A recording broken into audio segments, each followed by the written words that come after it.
Vamos dar início então ao nosso encontro de estudos para o Livro dos Espíritos dessa noite. Hoje é dia 3 de janeiro de 2024, uma quarta-feira, são 19 horas e 31 minutos na cidade de Jaú. Nós estamos transmitindo este encontro de estudos em nome e em homenagem à Associação Jauense de Estudos Espíritas, localizada na cidade de Jaú, estado de São Paulo, Brasil. Nós estamos estudando do referido livro, o livro terceiro, no seu capítulo 8º, Lei do Progresso. A questão é a de número 799. Para vocês que estão aí pela internet, abram o Livro dos Espíritos na questão de número 799. É nesta questão que nós vamos iniciar, vamos dar continuidade nos estudos que nós fizemos na quarta-feira passada. A pergunta de Kardec aos espíritos superiores: olha, a Lu está conosco, bem-vinda, filha. A Yara está conosco também, bem-vinda. Meu bem, seja bem-vinda. Boa noite a todas. Ainda bem que você não falou todas, né? Boa noite a todos. Todos. E não é Deus presidenta. Deus nos livre. Bom, brincadeiras à parte, a questão 799, Kardec pergunta aos espíritos superiores o seguinte: de que maneira o espiritismo pode contribuir para o progresso? Resposta dos espíritos superiores: destruindo o materialismo, que é uma das chagas da sociedade. Ele faz os homens compreenderem onde está o seu verdadeiro interesse. A vida futura, não estando mais velada pela dúvida, o homem compreenderá melhor que pode assegurar o seu futuro através do presente, destruindo os preconceitos de seita, de casta, de cor. Ele ensina aos homens a grande solidariedade que os deve unir como irmãos. Então, fica claro aqui, pela resposta dos espíritos superiores, que os nossos interesses não estão na vida material. A vida material não é fim, é meio. E para o materialista, ele não compreende isso. O materialista acha que a vida é fim, é um meio pura e simplesmente material, através do qual o animal, o homem, vive. Apenas isso. E que a morte é o propósito da vida. Olha que absurdo como os materialistas pensam, né? A morte é o propósito da vida. Se não tivesse a morte, a vida não teria propósito. É um absurdo tão grande que a gente fica por entender como é que um cara chega a raciocinar dessa forma. A vida é continuidade, ela não termina, simplesmente isso. Na Torá judaica está o seguinte: com corpo ou sem corpo físico estaremos sempre na vida. Os judeus são reencarnacionistas. Para quem não sabe disso, Jesus era judeu, embora aí o discurso de alguns estão dizendo que Jesus era de outra raça, né? Jesus era judeu, nascido na Judéia, nascido num vilarejo, né, chamado Nazaré, que era tido como um vilarejo mais, vamos dizer assim, o mais reles vilarejo da Judéia daquela época, né? E ele era judeu e era reencarnacionista, tanto que ele ensina ao doutor da lei, Nicodemos, a respeito de reencarnação. Ele fala claramente a Nicodemos sobre a reencarnação, e olha que Nicodemos era um doutor da lei, um dos mais conceituados da sua época.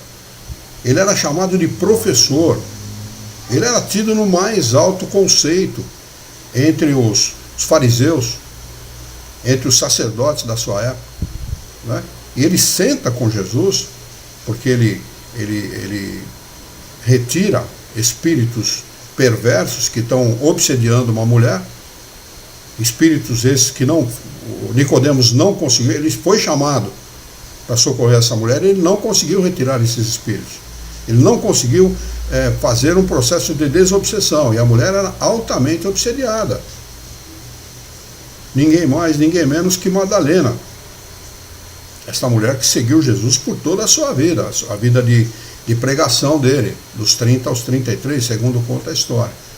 Maria de Madalena era altamente obsediada, era uma mulher prostituta, altamente obsediada, e que chamaram Nicodemos para tratar a obsessão dessa mulher. E os espíritos encaram ele de igual para igual, né? e não saem de perto de Maria de Madalena. E quando Jesus é chamado, quando Jesus encontra Maria de Madalena, imediatamente os espíritos se afastam. Então Nicodemos reconhece a grandeza espiritual de Jesus. Ele reconhece o quanto ele está abaixo, embora professor, embora doutor da lei, o quanto ele estava abaixo de Jesus. Jesus o chamou para segui-lo, como os outros 12, mas ele, por interesses, naturalmente, por interesses óbvios, né? Ele era doutor da lei, era muito conceituado, ele tinha posições a serem defendidas, ele não podia deixar de um momento para o outro a vida que ele levava. Aliás, ele nem era do local onde ele estava ali de passagem, e ele deixa, segundo conta a história, um pouco de dinheiro para Jesus poder cobrir as suas despesas. Então, Jesus era reencarnacionista. O espírito é imortal, nós somos seres imortais. Estamos num corpo físico temporariamente, ainda bem, porque isso aqui é o templo da dor. Quando você não tem uma dor de um jeito, você tem uma dor de outra. Quando você não tem uma dor física, você tem uma dor moral. De alguma maneira, o homem sofre, e não são alguns, não se iludam com o fato da pessoa ter dinheiro. Porque o dinheiro não significa cura. O dinheiro não significa ausência de dor. O dinheiro não significa ausência de dor moral. O dinheiro não significa a solução para os problemas do encarnado. O dinheiro também é um meio, não é um fim. É um meio através do qual o homem se utiliza para poder ajudar os outros homens mais fracos financeiramente do que ele, quando ele o utiliza bem, não é? Então, é isso que nós temos de ver. A solução, os verdadeiros interesses de nós encarnados nesse mundo estão na vida espiritual. Da mesma maneira que nós investimos da melhor maneira possível, salvaguardamos os nossos interesses financeiros, né? A gente pega o dinheirinho que a gente consegue durante uma vida inteira, vai lá e compra alguma coisa, ou guarda em algum lugar, ou põe na poupança, ou faz da mesma maneira, com o mesmo interesse. Aliás, eu diria que se você puder, dobra esse interesse, ou triplique esse interesse. Invista nos bens espirituais, porque esses não se perdem. Esses são para sempre. E outra coisa, os bens materiais podem ser perdidos. Por mais prudente que você seja ao cuidar deles, você pode perdê-los ao longo da sua vida, ou mesmo depois. Você pode vir a perdê-los. Mas os bens espirituais não. Jesus deixa claro isso, não é? Invista aonde o ladrão não rouba, a traça não rói e o ferrugem não corrói. Do que ele falava? Exatamente dos bens espirituais.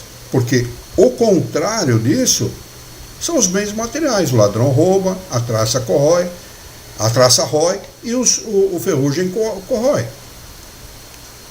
Então é disso que ele está falando. Combater o materialismo está no cerne da questão. Porque nós somos naturalmente materialistas. Eu falo naturalmente materialistas porque a nossa origem está nos mundos primitivos. Nós viemos de um mundo primitivo. O Celso acabou de entrar, Celso Moraes da Cunha. Boa noite para você também, Celso. É um prazer tê-lo conosco, viu? Estamos pelo YouTube e pelo Google Meet.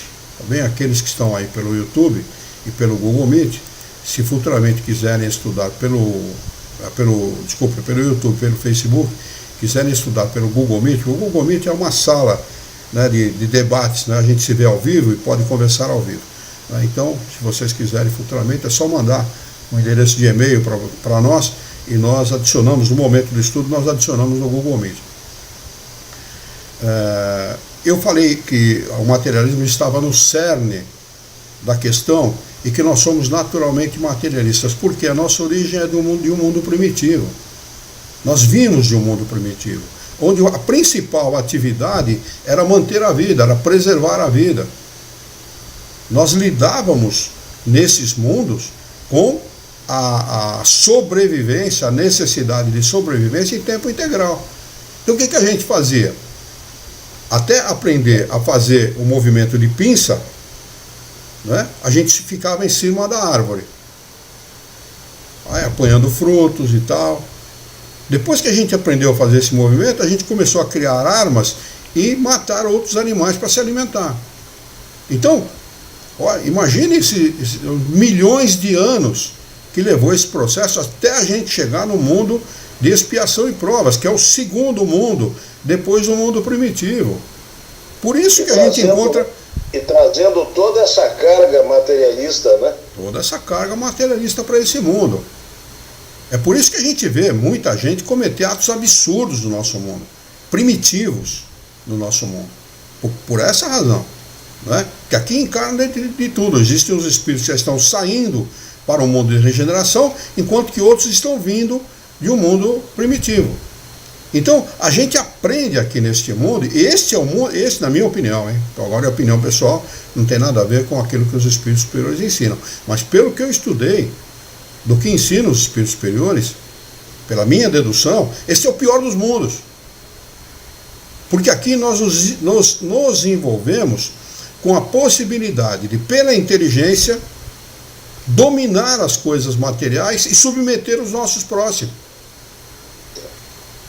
Corromper o nosso próximo pelos interesses materiais.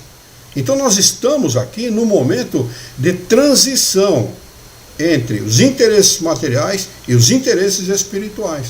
Esse é o momento de transição. A partir do momento que nós começamos a estudar a doutrina espírita e que nós entendemos aonde está os nossos verdadeiros interesses, nós começamos a deixar para trás esses atos de barbárie, que eu considero o materialismo um verdadeiro ato de barbárie, que nós cometemos até agora.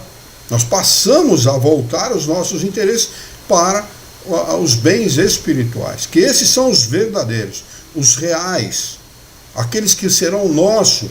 Tudo aquilo que nós adquirimos como conhecimento é nosso, ninguém tira, é nosso, é propriedade. Agora os bens materiais não, esses vão ficar aí, por mais que você seja rico, por mais que você seja precavido, prudente, esses ficarão aqui um dia. A partir do momento que os nossos olhos se fecharem, esses bens ficarão aí para os herdeiros, ou vão ficar para o mundo, de alguma maneira. Né? Então, é disso que ele fala aqui. O Espiritismo, faz os homens compreenderem onde está o seu verdadeiro interesse. Questão de número 800. Não é de temer, pergunta Kardec, que o Espiritismo não consiga vencer a indiferença dos homens e o seu apego às coisas materiais? Resposta dos Espíritos Superiores. Seria conhecer bem pouco os homens pensar que uma causa qualquer pudesse transformá-los, como por encanto. As ideias se modificam pouco a pouco com os indivíduos e são necessárias gerações para que se apaguem completamente os traços dos velhos hábitos. A coisa mais difícil que existe é você mudar a maneira de pensar de alguém. Ou ele não muda porque é vaidoso, orgulhoso, prepotente e egoísta, ou ele não muda porque tem interesses materiais em não mudar, ou ele não muda por alguma outra razão. Mas é muito difícil você fazer as pessoas mudarem a sua maneira de pensar. O que acaba chocando uma pessoa impactando uma pessoa para que ele mude a sua maneira de pensar, as vicissitudes e os problemas da vida, como a doença, a perca dos bens materiais, a perca de um ente querido, de um filho em tenra idade ou de um bem amado, não é? Essas coisas que acabam impactando, porque o homem acaba buscando ou tentando buscar respostas para estas coisas que o surpreendem na vida. Às vezes ele tem tudo, está tudo bem, está tudo dentro dos conformes, no mais perfeito equilíbrio do ponto de vista material, né? E acaba se transformando da noite para o dia num verdadeiro caos. Não é? E nós vimos irmãos nossos no Japão, data de ontem, se não me falha a memória, da noite para o dia perderem tudo. E quando eu falo tudo, é tudo. Casa, carro, entes queridos, animais, tudo que o sujeito tinha, ele perdeu. Vive da solidariedade do próximo. E isto pode ocorrer na vida de qualquer um. Todos nós estamos sujeitos a isso. Lembram-se do Boeing A300, que caiu lá no aeroporto de Congonhas, em São Paulo, e afetou, não sei se foi 40, 50 ou 60 casas, eu não lembro, faz muito tempo isso. Não é? É Jabaquara, né? Jabaquara. Como é que é o nome? Não é Jabaquara ali, não. Bom. Não é Jabaquara. Não, é outro, tem outro nome aquele bairro, mas não importa. O avião vinha vindo, aterrissou, não tinha, a pista não estava preparada para que ele freasse com chuva, ele acabou atravessando a avenida. Eu estava falando de um outro acidente que ele decolou e caiu, é esse que você falou, que aterrissou e ultrapassou a pista ali, né? Sim, e destruiu o hangar da própria empresa, e esse outro também, que decolou, caiu e afetou várias casas e várias pessoas e tal. Então nós estamos sujeitos no nosso mundo material, de uma hora para outra, a perder tudo. Inclusive a própria vida material, vida física. Em acontecer conosco um fenômeno chamado, um fenômeno biológico, que é apenas biológico, ou seja, refere-se apenas ao corpo, chamado morte. De um momento para o outro, há crianças que duram horas, há crianças que nascem mortas, e há velhos como eu, que já tem 71 para 72 anos de idade, e vive até os 80, 90, 100 anos, sabe-se lá a vontade do Criador, ou por que isso acontece. Mas algum propósito sério tem, com certeza. Não é? Mas nós podemos perder tudo o que nós temos, inclusive a própria vida material, de um momento para o outro. É preciso pensar a esse respeito. É preciso raciocinar a esse respeito. Eu não quero pensar nisso, não. Isso é um troço muito ruim de se pensar. Deixa para depois. E o depois acontece antes de quando a gente imagina. Pode acontecer. Não é? E aí nós temos que estar preparados. E ele segue respondendo: a transformação, portanto, não pode operar-se a não ser com o tempo, gradualmente, pouco a pouco. Em cada geração, uma parte do véu se dissipa. O Espiritismo vem rasgá-lo de uma vez. Mas mesmo que só tivesse o efeito de corrigir um homem de um só de seus defeitos, isso seria um passo que o faria dar, e por isso um grande bem, porque esse primeiro passo lhe tornaria os outros mais fáceis. Eu costumava comentar com os companheiros da Associação Jauense de Estudos Espíritas, da nossa sala de estudo, e comento até hoje com os amigos, com os companheiros, com aqueles que estudam a doutrina espírita, o seguinte: uma vez, Alenir Moreira Faria está conosco, e o Celso pediu para adicioná-lo. Eu vou anotar o seu e-mail, viu, Celso? Na próxima quarta-feira eu lhe adiciono com certeza. O início dos nossos estudos é 19h30, todas as quartas-feiras. Eu vou lhe adicionar, você vai receber um convite na sua caixa de e-mail.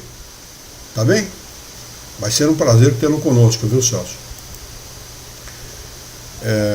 Eu sempre costumava comentar o seguinte: a partir do momento que nós conhecemos esta santa doutrina, jamais nós voltaremos a ser um materialista convicto. Jamais. É verdade. Não tem como. Por mais que ocorra na sua vida qualquer acidente de percurso, você voltará a ser o que você era antigamente. Não tem como. Você entendeu que você é um espírito imortal. Que você é um ser imortal, amado pelo Criador. Que Deus nem perdoa e nem condena. Ele ama e dá a seus filhos todas as oportunidades possíveis e imagináveis para que ele possa progredir e ser feliz. Destino não existe, mas nós podemos dizer que se há um destino, esse é o qual nós estamos condenados a ser feliz e plenamente feliz. Todos nós, indistintamente, desde o mais ínfimo ser, do mais vil ser que existe na nossa terra, até o mais sábio, todos nós seremos um dia espíritos puros, plenamente felizes. Nós temos que trabalhar nisso, com vontade, com determinação. Estudar a doutrina dos espíritos leva a isso. Questão de número 801. Por que os espíritos não ensinaram desde todos os tempos o que ensinam hoje? Resposta: não ensinais às crianças o que ensinais aos adultos, e não dais ao recém-nascido um alimento que ele não possa digerir. Eu acho que ele podia acabar com a resposta aqui, não precisava nem concluir, não é? Essa é a verdade. Por que Jesus falava com seus seguidores por parábolas? Parábolas são historietas. Ele não podia ser direto e objetivo como é a doutrina espírita, porque os mesmos ensinamentos de Jesus de Nazaré, Jesus de Belém é uma fantasia criada para iludir, ele não existe. O que existe é um homem que nasceu em Nazaré, que era um espírito puro e que veio para nos ensinar os princípios que ele ensinou há 2000 anos atrás. E retorna à terra como prometido, no Paráclito, para ampliar esses ensinamentos de forma clara e objetiva. Esse é o Espiritismo. Nada mais, nada menos que o cristianismo redivivo, se é que eu posso chamar assim.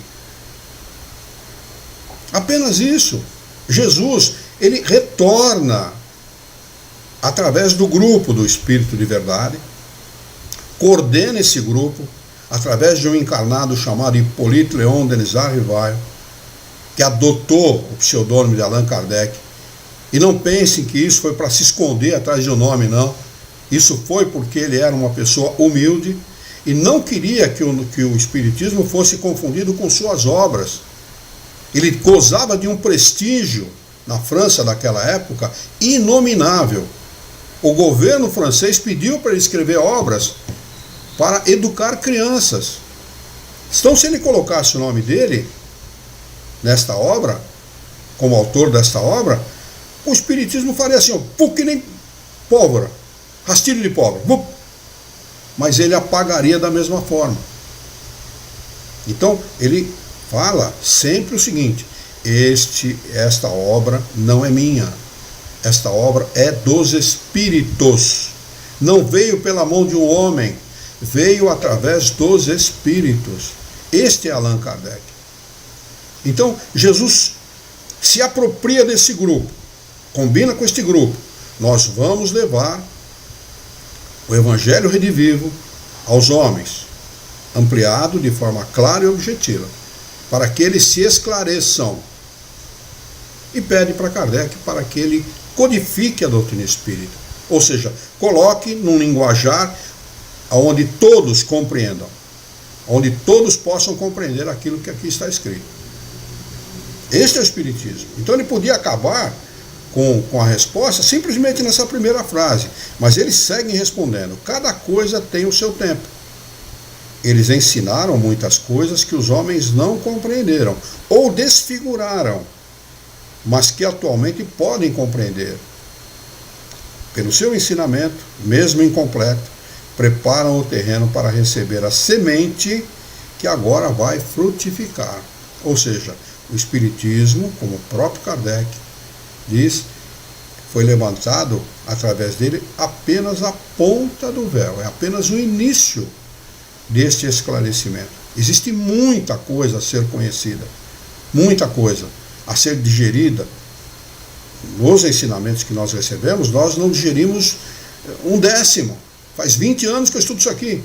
E eu continuo aprendendo constantemente. Aprendendo, cada vez que eu estudo, aprendo mais. Então, esta ciência, ela é ampla e digna de ser estudada com todo empenho, com toda a dedicação e com toda a vontade. Não é? Então, eles levantaram o véu para preparar o homem para que ele, espiritualizando-se, possa receber o restante, pouco a pouco, a fim de que ele tome posse desse conhecimento, desta ciência.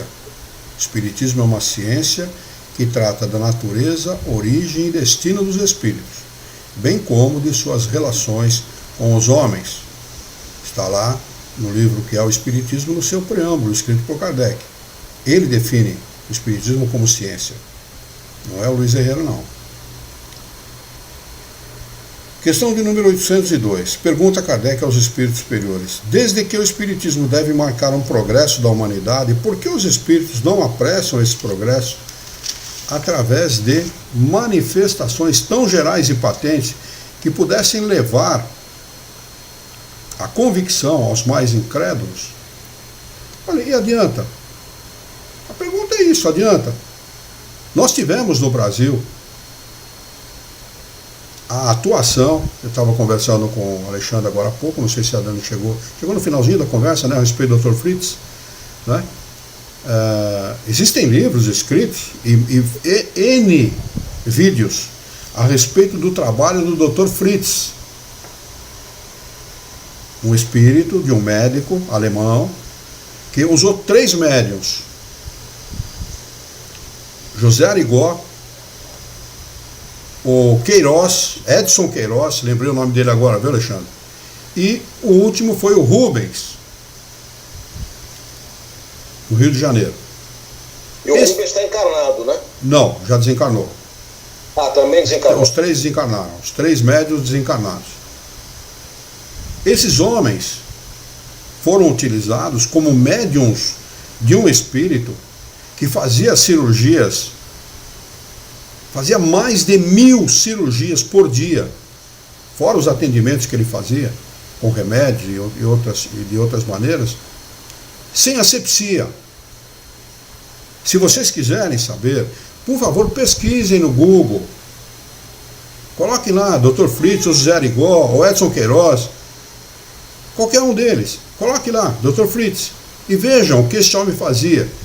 Era evidente, era patente o que esse espírito realizava, o que aqueles que não conhecem chamam de fenômeno, de sobrenatural, de maravilhoso, mas que de maravilhoso e sobrenatural não tem nada. As leis que regem esses fenômenos estão aqui, neste livro, e também naquele capítulo que nós estávamos comentando no início dos nossos estudos, no capítulo 14 da Gênese, os fluidos. Estudem o 12, o 13 e o 14, e vocês vão ver o significado disso que eu estou falando. Não é? Então, é preciso que nós abramos a nossa mente e o nosso coração, deixemos de lado a vaidade, o orgulho, o preconceito, a ideia preconcebida, para adotarmos o conhecimento, tomarmos posse desse conhecimento. Kardec diz assim: quem não quer estudar demonstra muito mais curiosidade que desejo real de se instruir. É preciso estudar. Ah, mas eu não tenho tempo. Arrume, companheiro. Arrume, companheira. Arrume, porque o tempo aqui na Terra é escasso. Se nós desencarnarmos com o conhecimento, pelo menos com o conhecimento, nós já vamos desencarnar melhor que da última vez. E vamos reencarnar melhor. Já vamos começar a investir nos nossos verdadeiros interesses, como estava na questão anterior. E você sabe, Luiz, só complementando sobre o capítulo 14, esse capítulo dos fluidos lá da Gênese, ali, nesse capítulo, se explica, e em muito, para não dizer em tudo, essas questões ditas aí de sobrenatural, maravilhoso, milagroso. Sim. Ali estão as explicações sobre a aplicabilidade dos fluidos. Isso mesmo. E aí se justifica também tempo e espaço e uma série de coisas que são incompreensíveis a nós. Leiam realmente, e como você falou, os dois anteriores também, porque começa ali, eu não havia pego os anteriores, mas o 14 é excepcional, vale a leitura. Sim. Só para dar um exemplo a respeito disso, Jesus era um conhecedor profundo dos fluidos e sabia manipulá-los.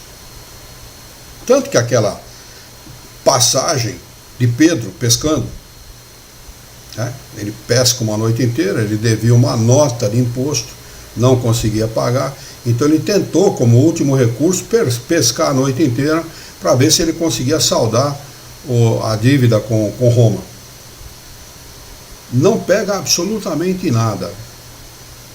Jesus estava na beira do lago de Genezaré, chamado Mar da Galileia, que de mar não tem nada, é um grande lago, né? Mas tão grande que é chamado de mar, né? Disse assim: Pedro, lança a tua rede. Mas Senhor, eu sou pescador profissional, eu pesquei a noite inteira, estou cansado e não peguei absolutamente nada, agora você está me pedindo para lançar a rede? Lança a tua rede. E o desfecho da história todos nós conhecemos. Encheram lá 3 ou 4 barcos de peixe, ele pagou a dívida dele e tal, e ele ficou abismado de ver aquilo. Todo mundo chama isso de milagre, mas de milagre não teve absolutamente nada. Ele expandiu o seu perispírito, localizou o cardume de peixe e mandou: gente, joga a tua rede ali, o peixe está ali. Apenas isso.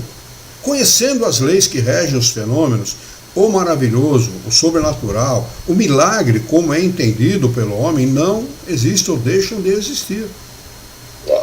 Olha como eles respondem a esta indagação de Kardec. Desejais milagres? Mas Deus os semeia a mancheias nos vossos passos, e tendes ainda os homens que os negam. O Cristo, ele próprio, convenceu os seus contemporâneos com os prodígios que realizou? Não vedes ainda hoje os homens negarem os fatos mais patentes que se passam aos seus olhos? Não tendes os que não acreditariam mesmo quando vissem? Não é por meio de prodígios que Deus conduzirá os homens.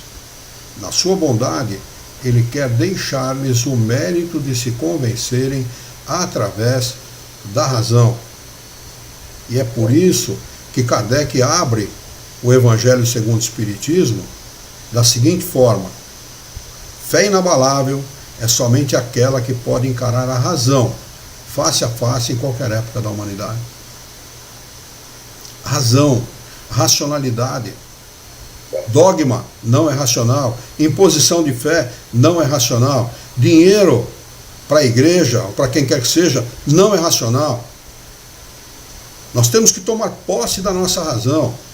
A fé tem que ser lastreada nisso, não em outra coisa. Razão. Muito bem, se não houver nenhuma dúvida a respeito daquilo que nós estudamos até agora, nós vamos passar para o capítulo 9. O único comentário é que, veja, né, nós estamos aqui estudando um livro que foi escrito há 160 anos atrás, e como ele é atual, né? Atualíssimo, né? A Lenir Moreira Faria está conosco. Bem-vinda, viu, Lenir? Prazer tê-la conosco, viu? Eu já havia deixado o recado, você deve estar vendo aí a postagem do Celso. Se você quiser estudar conosco através do Google Meet, é só deixar o seu e-mail também, que no momento do estudo a gente manda um convite para você participar através do Google Meet, que é uma sala de bate-papo onde a gente pode conversar, dialogar, perguntar, concordar, discordar. Aliás, aqui, concordar e discordar está na pauta do dia. Aqui ninguém é dono da verdade. Quem é dono da verdade aqui são apenas os espíritos superiores. Nenhum de nós aqui é dono da verdade. É verdade. Muito bem, capítulo 9. Lei de igualdade. Item 1. Igualdade natural. Questão é a de número 803. Pergunta de Kardec aos espíritos superiores. Todos os homens são iguais perante Deus? Resposta: sim. Todos tendem para o mesmo fim. E Deus fez as suas leis para todos. Dizeis frequentemente, abre aspas, o sol brilha para todos, fecha aspas. E com isso dizeis uma verdade maior e mais geral do que pensais. Kardec acrescenta a seguinte explicação.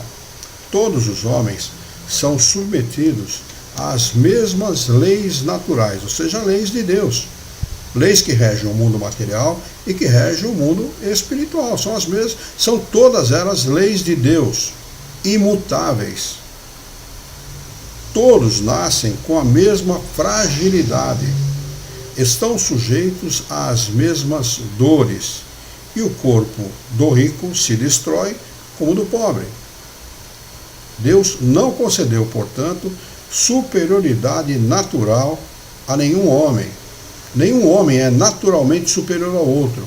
Quem inventa essa questão de casta, de nome, de posto, são os homens. Os homens que inventam isso.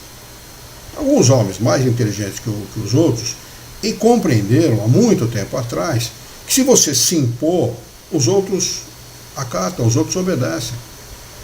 Essa é a realidade.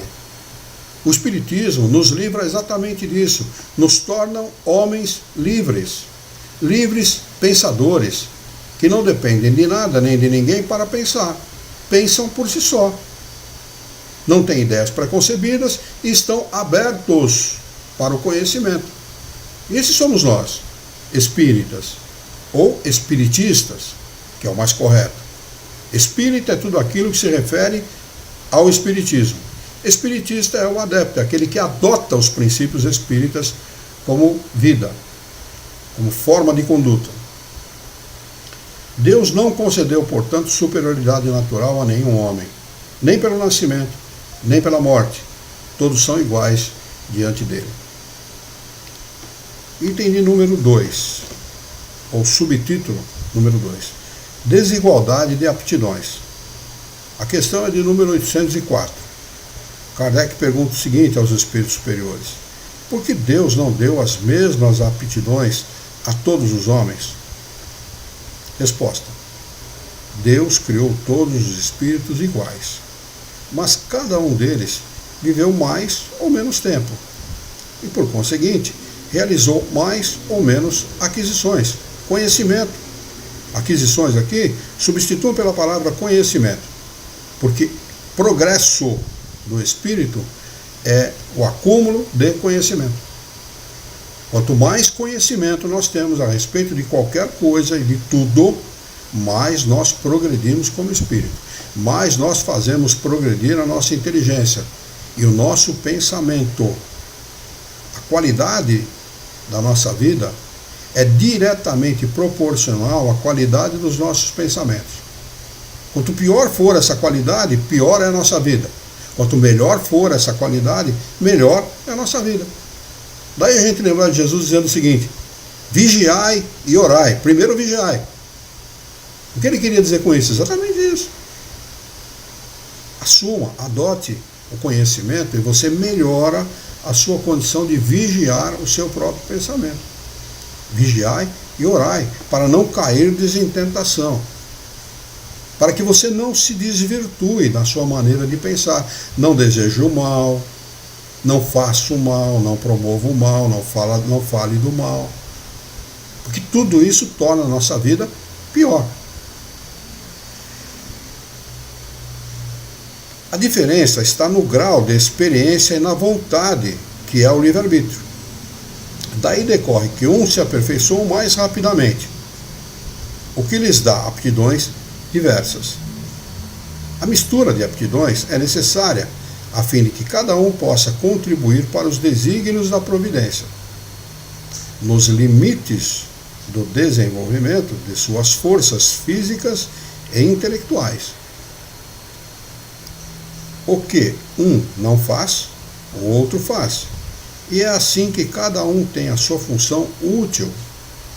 Além disso, todos os mundos, sendo solidários entre si, é necessário que os habitantes dos mundos superiores, na sua maioria criados antes do vosso, venham habitar aqui para vos dar exemplo. Ah, mas tem muito espírita, tem muito centro espírita que fala que espírito superior não se mistura com a gente. Uma grande estupidez, uma grande inverdade. Eles vêm constantemente até nós, constantemente. Jesus era um espírito puro, que não precisava mais reencarnar. E reencarnou com a missão de trazer a verdade ao homem, de difundir esta verdade entre os homens. A principal mensagem de Jesus foi: a morte não existe. Esta foi a principal mensagem dele. Como que os espíritos superiores não reencarnam? Ele disse que os mundos são solidários. Como nós, os homens, somos solidários uns aos outros, ou deveríamos ser. Não é? Quando a gente vê o Japão destruído daquela maneira que foi, quando a gente vê num país africano 140 pessoas serem mortas porque estavam comemorando o Natal, isso não bate uma dor aqui dentro? Esta solidariedade, é desta solidariedade que os espíritos estão falando aqui. É preciso que haja essa solidariedade para nós nos conectarmos e tentarmos resolver o problema do mundo, porque não são os espíritos superiores, nem Jesus, nem Deus que vai resolver o problema do nosso mundo, somos nós que aprendemos com eles para solucionar os nossos problemas. E é assim que vai acontecer. Solucionaremos um dia, com certeza, com a mais absoluta certeza, e transformaremos o nosso mundo num mundo de regeneração. Um mundo muito melhor que o nosso, né? Um verdadeiro paraíso se comparado ao mundo em que nós vivemos atualmente.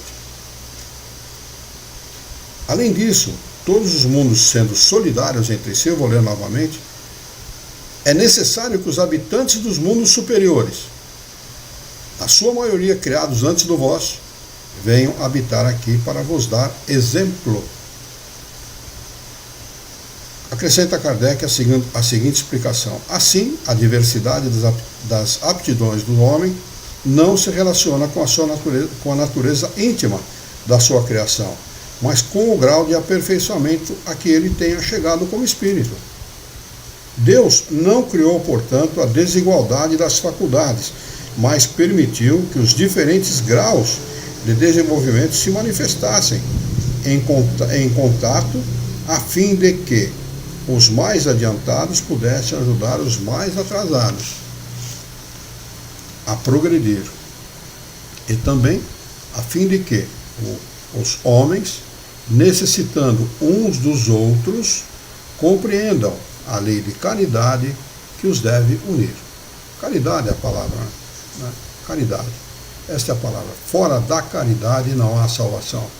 Por mais conhecimento que nós tenhamos, se nós não a praticarmos, será conhecimento vazio.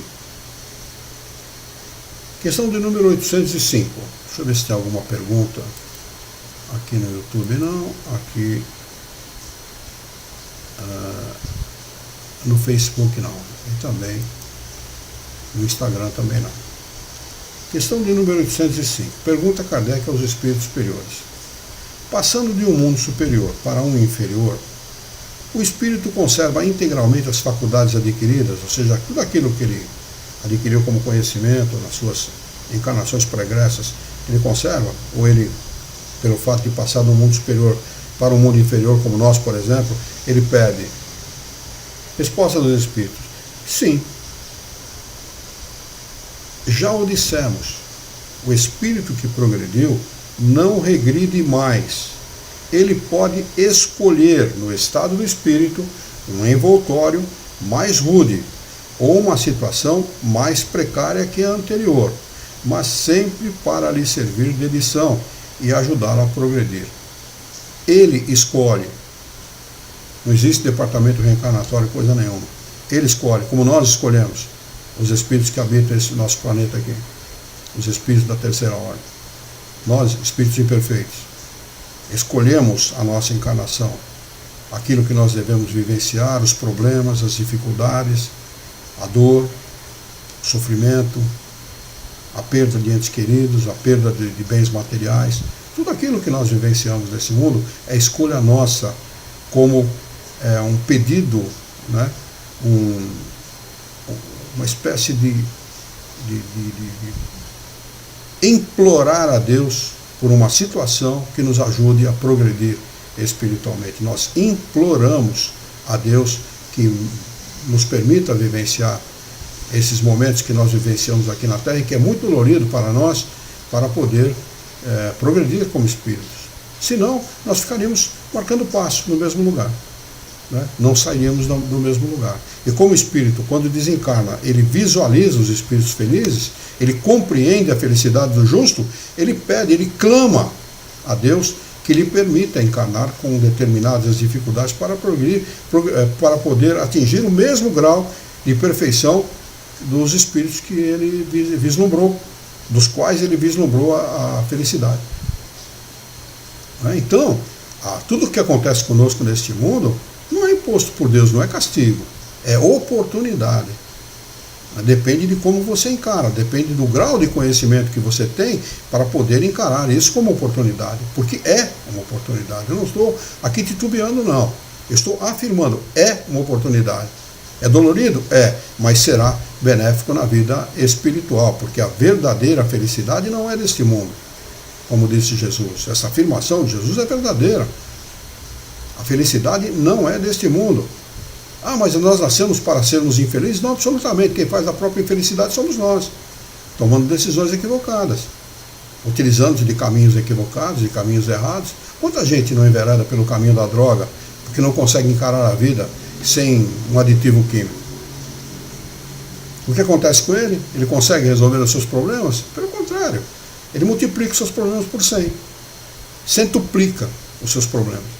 Destrói família, destrói a ele mesmo, destrói a sua vida em sociedade, destrói a sua vida como um ser humano, destrói a sua integridade física, destrói tudo, né? Então, aonde será que está a solução dos nossos problemas? No suicídio? A mesma coisa, multiplicado por 1000 os nossos problemas. Aonde está encarar com firmeza, com vontade, com determinação os nossos problemas? Determinação. Esta é a palavra. Não é? Não adianta querermos fugir, porque se nós fugirmos numa encarnação, teremos que encarar na próxima. Não tem jeito. Solucionar um problema é uma coisa que você tem uma dívida. Se você sair fugido do local onde você mora, da cidade, sei lá não, uma hora você vai se defrontar com essa dívida de alguma maneira. E você vai ter que pagá-la. E pagar uma dívida aqui neste mundo só tem um jeito, através do dinheiro. E no mundo espiritual é pior do que isso. Porque lá nós nos defrontamos com os nossos inimigos do passado. Aqueles que nós prejudicamos, contra os quais mentimos, aqueles que corrompemos. Tudo o que nós fazemos numa encarnação, nós nos defrontamos ao longo do nosso estado de erraticidade, ou seja, sem corpo físico. Quando nós passamos desta vida para a vida espiritual, nós nos defrontamos com esses problemas.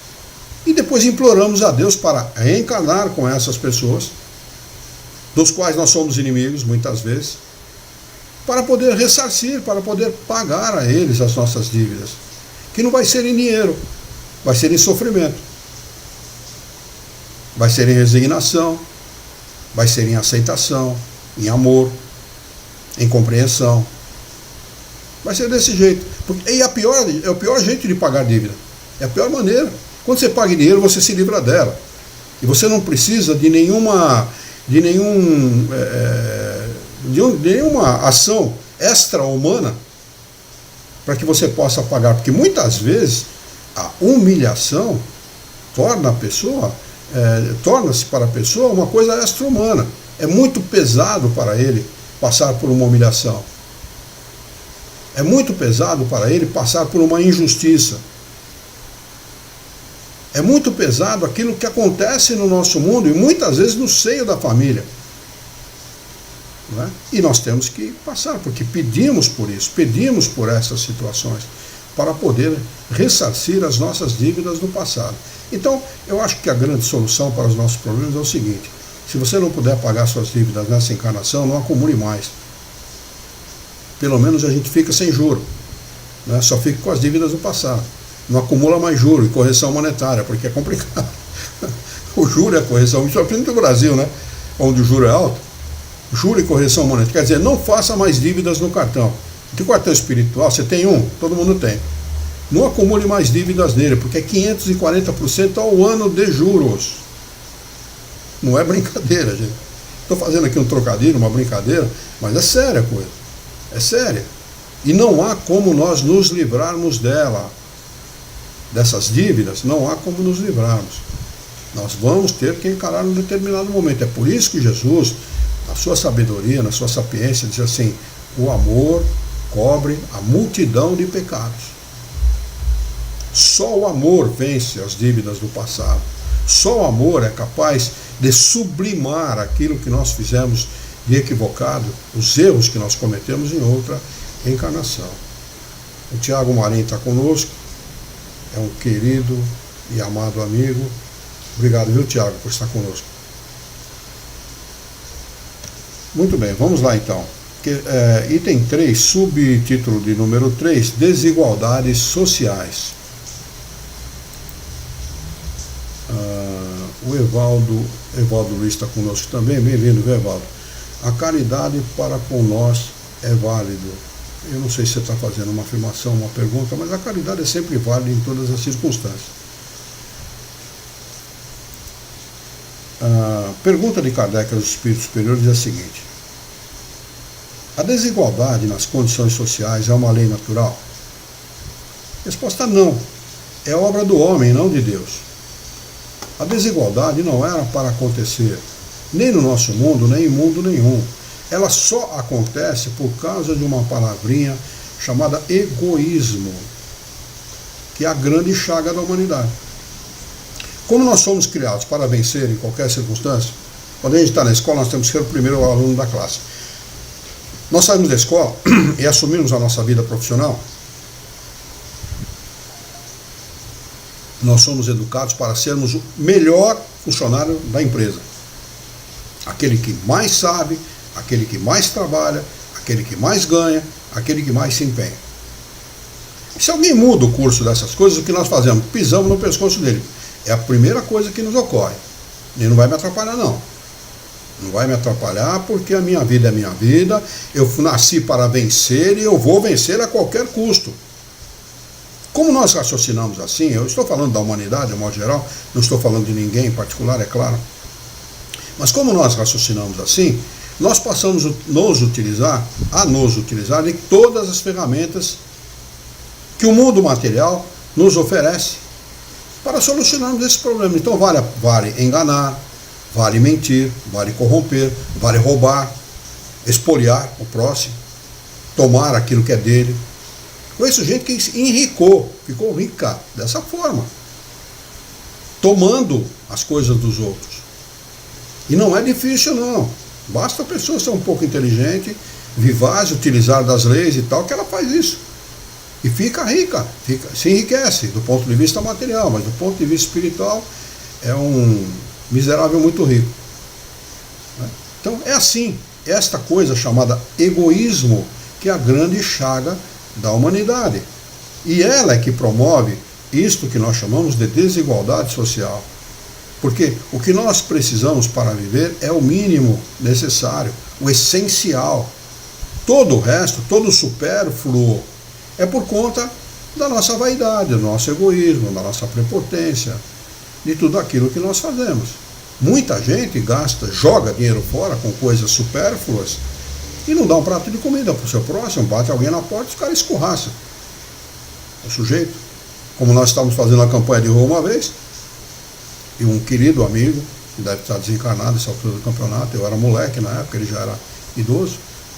Seu Baldo, muito querido, eu amava ele muito e amo até hoje. Nós estávamos no Alto da Lapa, que é um lugar rico, de mansões, só mansões, Alto da Lapa, muita gente deve saber do que eu estou falando, né? Eu bati numa uma mansão e ele passou por mim e foi tocar campainha na outra. Era um domingo de manhã, mais ou menos umas 10 horas da manhã aproximadamente. E eu, quando acabei de conversar com a pessoa que me atendeu, que foi inclusive muito educada comigo, eu saí e passei por ele, ele estava chorando. Falei, o que foi, seu Baldo? Não, a pessoa me recebeu mal. Quer dizer, maltratou uma pessoa porque ele estava ali tentando conversar, tentando deixar ali 2 saquinhos de papelão para ele colocar alguma coisa. No próximo domingo a gente pegava um pouco de arroz, um pouco de feijão, o que a pessoa pudesse dar. Era a chamada campanha Alta de Souza, campanha de rua Alta de Souza, né? Então por aí nós vemos a pessoa mora numa mansão. Quer dizer, que tipo de dificuldade financeira tem a pessoa? Estou falando de dificuldade básica. Tem uma pessoa como essa. Para quê? Maltratar uma outra pessoa que vem ali bater a porta? E não estava lhe pedindo não estava pedindo para ele, não estava pedindo para de comida, estava pedindo para dar para terceiros, para beneficiar terceiros. É assim, nosso mundo, ele age e vive e sobrevive do ponto de vista material desta forma. Por isso que grandes fortunas se acumulam. Todas elas normalmente lastreadas, eu não vou falar a palavra aqui porque falaram para não dizer, mas normalmente lastreadas em coisas escusas. Questão de número 806A. Essa desigualdade desaparecerá um dia? Pergunta Kardec. Resposta: só as leis de Deus são eternas. Não há vez desaparecer pouco a pouco todos os dias? Essa desigualdade desaparecerá juntamente com a predominância do orgulho e do egoísmo, restando tão somente a desigualdade do mérito. Essa é a verdadeira desigualdade, a do mérito. Quem se esforça mais tem direito a ter mais. Quem se esforça menos passa a necessidade mesmo. E se você passa a necessidade por falta de empenho da sua parte, ninguém tem nada com isso, é problema seu. Isto sim, é verdadeiro. Não é? Mas esse tipo de necessidade que nós vemos, da falta do necessário, um governo que corta água é vida das pessoas, água que já existia. Isso é crueldade, isso é um crime contra a humanidade. Chegará um dia em que os membros da grande família dos filhos de Deus, não mais se olhando como o de sangue mais ou menos puro, pois somente o espírito é mais puro ou menos puro, e isso não dependerá da posição social. Questão de número 807 para nós encerrarmos os nossos estudos de hoje. Que pensar dos que abusam da superioridade da sua posição social para oprimir o fraco em seu proveito? Nós vemos isso constantemente, né? Em todos os lugares do mundo. Não existe sociedade tão avançada no nosso mundo que não faça esse tipo de coisa. Essa opressão aos fracos e oprimidos. Eles respondem: esses merecem um anátema. Infelizes deles, serão oprimidos por sua vez e renascerão numa existência em que sofrerão tudo o que fizeram sofrer. Isto não é uma ameaça. Não é uma ameaça dos espíritos superiores. Aqui não é a pedagogia do medo, não. Como muita gente fala. Não é, não. Isso aqui faz parte de uma lei natural chamada causa e consequência. Nós damos causa a uma determinada coisa e a consequência é certa. Se você corrompeu, roubou, enganou, mentiu, tomou aquilo que era do outro em seu benefício, você vai responder por isso. Se você prejudicou toda uma nação ou toda uma região de um país, tomando-lhe a água, você vai responder por isso, com absoluta certeza. Agora, se você foi caridoso, amável, gentil, educado, se você fez pelo seu próximo tudo o que estava ao seu alcance, você vai ganhar com isso. Lei de causa e consequência, da mesma maneira. Então não é pedagogia do medo. Pelo contrário, é um aviso ao homem de que ele deve ser prudente. Antes de tomar uma atitude, antes de fazer alguma coisa, pense duas vezes. Porque se você fizer de maneira atabalhoada e de forma equivocada, as consequências serão danosas. Vamos marcar então o item 4, o subtítulo de número 4, que titula-se Desigualdade das Riquezas. Questão de número 808, para nós retomarmos na próxima quarta-feira. Deixa eu ver se tem alguma pergunta aqui. Não. Muito bem. Se não houver nenhuma pergunta, nenhuma dúvida por parte dos nossos irmãos, nós vamos fazer a nossa prece de encerramento. Vocês que estão aí pelo Facebook, tiver alguma pergunta a fazer, alguma dúvida que vocês queiram fazer ou tirar, por favor, é o momento. Senão nós vamos encerrar o nosso encontro de estudos dessa noite. Muito bem. Vamos então elevar o nosso pensamento, mentalizar a figura excelsa e amiga de Jesus, nosso mestre, nosso modelo e guia da humanidade, e juntos com Jesus vamos nos dirigir ao Criador, ao Senhor da vida, fonte inesgotável de paz, de amor, de bondade, de misericórdia e justiça, para agradecer-o muito pela oportunidade de aqui estarmos reunidos em seu nome, para discutirmos as questões propostas pelo Livro dos Espíritos dessa noite.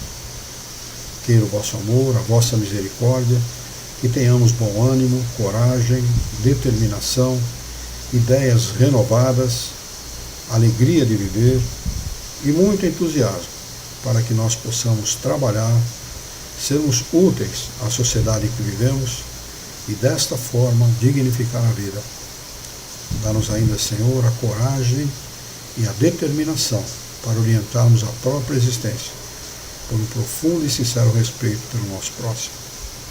Em Teu nome, em nome de Jesus, em nome dos bons Espíritos, em nome do nosso diretor espiritual e sua equipe, nós declaramos encerrado o nosso encontro de estudos dessa noite.